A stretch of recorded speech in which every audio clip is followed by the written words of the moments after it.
Hello there, friends. Let's talk about unity customs for your ceremony.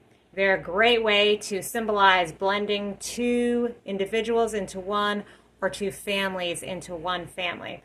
Lots of popular choices include the sand ceremony, which is customarily where the bride has one color of sand, the groom has another color of sand, and they pour it into a vessel in the middle. So it gets that layered effect. You remember you made those when you were kids. The key to keeping it sealed is to pour some hot wax on the top from a candle. Let that dry, it'll set exactly where it is. Otherwise, if you try to move that vessel between the wedding and home, it's probably going to shift from the original pattern that you guys made. I actually did this for my wedding, but I incorporated all my family members, our both sets of parents and our brothers. And so everybody had a different color, and we came in and we made a really multicolored layer effect. So that's a really neat option to incorporate different family members if you have kids or anything like that. That might be a nice way to say the blending of the families. The Unity candle is another really popular choice. This is where, well, in its simplest form, the bride lights one candle, the groom lights one candle, and then they take it out and light the center candle together.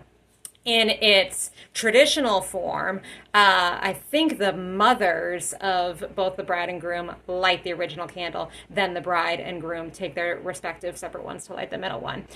This is just something to remember about the Unity candle is at the barn, most couples opt for the outdoor ceremony. And because it's an outdoor ceremony, it's subject to wind. So if your Unity candle set has a hurricane glass already around it, that's ideal. Sometimes we're able to find one that fits your set that you're providing, but it's not always the case. So if you're planning on doing a Unity candle, make sure you try to get a set that has hurricane glasses around it already, and then we'll just use one of those stick lighters to light the candles.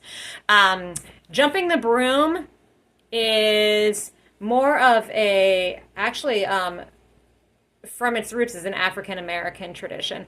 And it takes place right at the end of the ceremony, right as the officiant pronounces you as husband and wife, and you literally lay a broom on the ground and jump over it. Its history comes from when the black slaves were unable to legally get married in a courthouse, and so they, in their communities, in their traditions, would say that they were united in marriage once they jumped over the broom. I've seen couples do hand fasting, which is where the officiant kind of wraps and pretty ornately ties the hands of the couple getting married together. I believe this is kind of takes place towards the end of the ceremony as well, because I think that the hands are still tied while they're walking down the aisle as husband and wife. The braiding of the cord, so the cord of 3 strands, and I apologize, I can't really remember what the 3 strands represent, but if you know the answer, leave it in the comments, please, and just elaborate on the details of that. But that's a really popular one. And then there are less popular ones that I've seen, but definitely there are a lot of different ideas out there. I've seen couples take a Unity shot or mix a cocktail. So again, pouring 2 separate vessels of liquid into one and then kind of down in the glass. Or wine blending, that's really, really nice, having 2 separate wines and then blending it into a middle vessel. I've even seen couples plant a tree or plant a plant. So they have some kind of growing item, some soil that they'll put into a pot together and plant the organism, and then water it with a watering can, and then they get to bring that home and plant it in their garden, which is kind of nice, and watch their love grow. Honestly, I've even seen some outrageous things like a bride and groom putting together a peanut butter and jelly sandwich to represent their unity. And I actually, one time, my favorite one was I saw a couple brand a hide with a hot poker.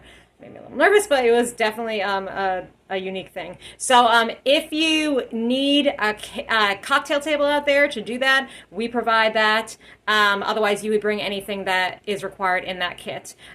So figure out what best suits you if you want to incorporate a Unity custom into your ceremony, and make sure that your officiant has a little blurb about it to say about it. And there's plenty of examples online. Thanks so much.